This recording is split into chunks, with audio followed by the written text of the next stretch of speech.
He opened his mouth to reveal his aching cavities and fearfully pressed his ice skates against them, then grabbed a nearby rock and slammed it as hard as he could, in the blink of an eye. After 4 years on the desert island, the big, fat Zach had not only lost a lot of weight, but he was also bearded like a savage. Today, he ate raw fish as if it were a regular meal, and he didn't look as miserable as he did at the beginning. Over the past 4 years, he's mastered the monthly wind patterns on the island and carved them into his walls. Wilson, his companion, had long since died, but Zach had made him a thick head of hair out of twigs. That day in his sleep, Zach was suddenly awakened by a strange noise. He rushed out with a stick to check the situation carefully, but found that half a piece of iron was blown to the shore. Zach then stood the half piece of iron on the beach as a breeze blew through the iron instantly fell. Zach saw this scene, could not help but excitedly stood up and kept telling Wilson behind him that this thing must be able to work. Then he burned the roots of the coconut tree and cut down the tree with an axe made of ice skates. With these trees he could make a raft. Then he went into the mountains and cut down a bunch of small trees and used the bark to make a rope to strengthen the raft. It turns out that Zach has been trying to get out of this hellhole for 4 years, but he knows that if he can't find a proper sail there is no way he can row across the waves, and that piece of iron that can block the wind is his last hope. What Zach didn't realize was that even with all the bags from the tape,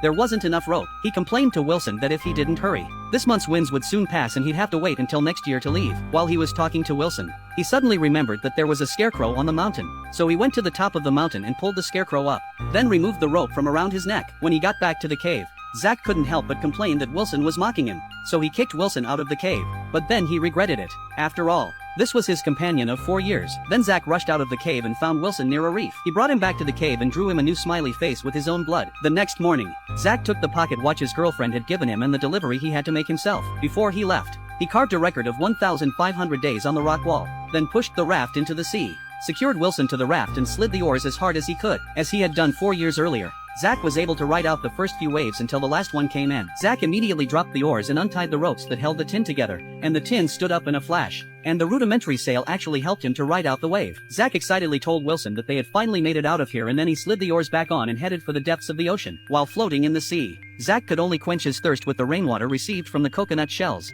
and when he was hungry, he would go down to the sea to fish for food. However, it wasn't long before Zach encountered a storm.